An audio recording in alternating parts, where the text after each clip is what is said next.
ये 2016 का क्वेश्चन है।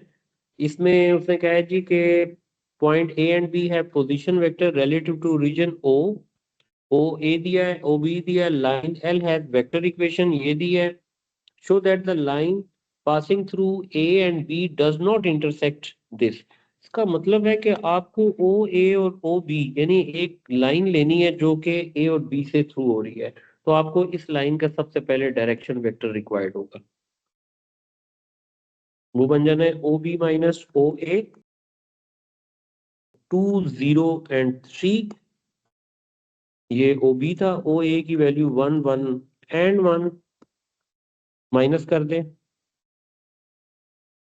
ये डायरेक्शन वेक्टर आ गया। तो इसका मतलब है कि जो लाइन ए बी से थ्रू हो रही है उसकी इक्वेशन बन सकती है लाइन थ्रू ए बी, ये बन जाएगा आर की बजाय हम एक्स वाई जेड रखते हैं, इज इक्वल टू, आपकी मर्जी है ए ले लें बी ले लें, और plus lambda time of direction vector 1 minus 1 and 2। और इसी वेक्टर के हम पैरामीट्रिक फॉर्म बना लेते हैं। अब पैरामीट्रिक फॉर्म इसलिए बना रहे हैं, वो कह रहा है कि आपने शो करना है कि डू नॉट इंटरसेक्ट, तो जाहिर है पॉइंट ऑफ इंटरसेक्शन के लिए आपको ये सारी वर्किंग करनी पड़ेगी। अच्छा, दूसरी लाइन उससे ऑलरेडी वेक्टर फॉर्म में बना के दी हुई है, तो इसलिए हमें ये इशू नहीं है। हम यहाँ से लाइन लेते हैं एक्स वाई और जेड, इसको करते हैं इक्वल। पॉइंट बन रहा है 2 - 2 - 1, और इसके साथ म्यू यूज किया हुआ है, डायरेक्शन वेक्टर आ रहा है -1 2 एंड 1, और इसके भी पैरामीट्रिक फॉर्म बनाएं तो बनेगा 2 - mu y is equal to -2 + 2 mu and z is equal to -1 + mu. अब देखो इसको कर दे इक्वेट, x की वैल्यू को इक्वेट करें, इक्वेशन नंबर 1। y की वैल्यू को इक्वेट करें, इसको इधर ले जाता हूँ ना, तो ये प्लस लेमडा प्लस 2 म्यू, इसको इधर ले जाते हैं तो +2 है और वो भी +1 है, तो ये 3 हो जाएगा। और जब z के वैल्यू को इक्वेट करेंगे तो ये बनेगा 1 + 2 lambda is equal to -1 + mu. 2 lambda minus mu is equal to -2, ये इक्वेशन नंबर 3 है।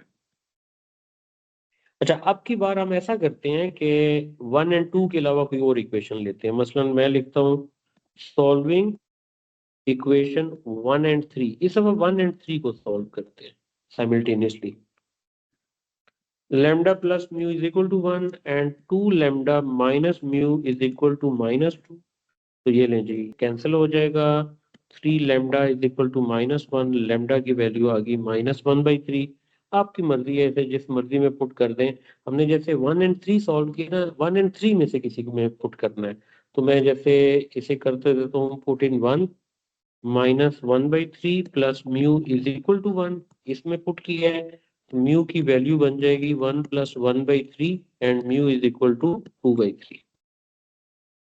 Now put values of lambda and mu in equation 2। क्योंकि हमने 1 और 3 सॉल्व की थी, 2 को नहीं छेड़ा था, तो अब आप इसको इक्वेशन नंबर 2 में पुट करेंगे। देखें, लेमडा की वैल्यू थी -1/3 + 2 म्यू, म्यू की वैल्यू आ जाएगी 2/3 और इज इक्वल टू 3। चेक करते हैं कि -1/3 + 4/3 is equal to this and 3/3 is equal to 3, तो 1 इज नॉट इक्वल टू 3 आ गया। लेफ्ट और राइट साइड इक्वल नहीं आई है, इसका मतलब है hence lines are not intersecting.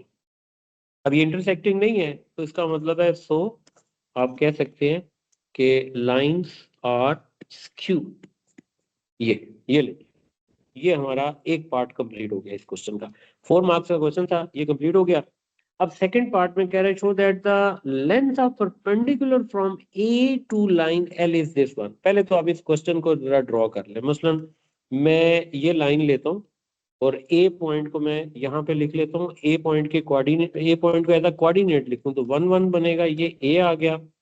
ये दूसरी लाइन है ये वाली, यानी इस लाइन की इक्वेशन को अगर मैं लिखता हूं तो ये इक्वेशन क्या बन रही थी, 2 - 2 - 1 और प्लस म्यू के साथ आ रहा है -1 2 + 2 एंड 1 ये इस पॉइंट का लाइन से जो डिस्टेंस है वो परपेंडिकुलर डिस्टेंस है। क्वेश्चन में उसने क्या कहा है, वो कहता है शो दैट द लेंथ, यानी इसकी लेंथ किसके बराबर है 1/√2। अब आप इसकी वर्किंग करने के लिए ये n आप बना दें, यानी परपेंडिकुलर डिस्टेंस है, हम इसमें an फाइंड करने की कोशिश करेंगे। ठीक, लें जी हम इसके नेक्स्ट क्वेश्चन पे आते हैं। तो a पॉइंट के कोऑर्डिनेट को साथ लिख लेते हैं।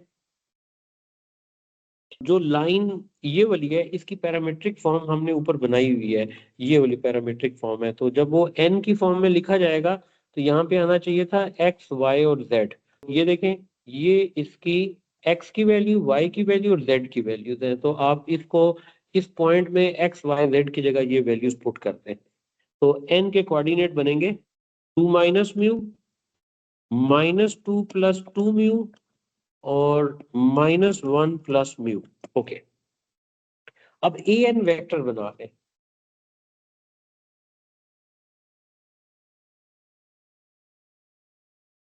A point had coordinate 1 1 1, yes 1 1 and 1। अब इसको आप माइनस कर लो,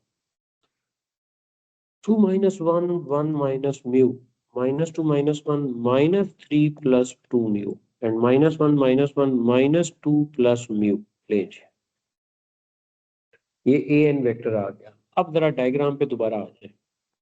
देखिए, पॉइंट का लाइन से डिस्टेंस हमेशा परपेंडिकुलर होता है। इसका मतलब है कि जो an वेक्टर बनाया है तो वो इस लाइन के डायरेक्शन वेक्टर के साथ परपेंडिकुलर हो जाएगा।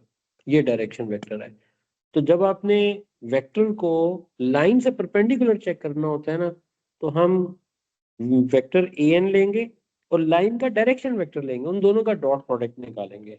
तो अब ये देखिए डॉट प्रोडक्ट क्या बनेगा, an vector dot of direction vector is equal to 0, क्योंकि वो ऑलरेडी परपेंडिकुलर इसलिए उसका डॉट प्रोडक्ट 0 हो जाएगा। इस लाइन का डायरेक्शन वेक्टर देखो क्या था, -1 2 and 1। लीजिए सिंप्लीफाई करें, म्यू की वैल्यू आ जाएगी, -1 से मल्टीप्लाई किया, 2 से मल्टीप्लाई किया, ये इससे हो जाएगा -6 + 2 to the 4 म्यू। फिर अब 1 ने इससे मल्टीप्लाई होना है, -2 + mu is equal to 0, 6 mu and -9 is equal to this. तो म्यू की वैल्यू आ रही है 9/6 विच इज 3/2। ये म्यू निकल आया। अब आप देखो कि इस म्यू की वैल्यू को अगर n में पुट करेंगे ना तो आपके पास फुट ऑफ परपेंडिकुलर आएगा। ये फुट ऑफ परपेंडिकुलर है, ये शॉर्ट फॉर्म में लिख रहा हूँ। और अगर आप ए एन में पुट करेंगे तो ये वेक्टर बन जाएगा। देखिए मैं ए एन में इसको पुट करता हूँ ताकि वेक्टर हम बना लें। 1 - म्यू -3 + 2 × 3/2 और -2 + 3/2। अब इसको सिंप्लीफाई कर लें,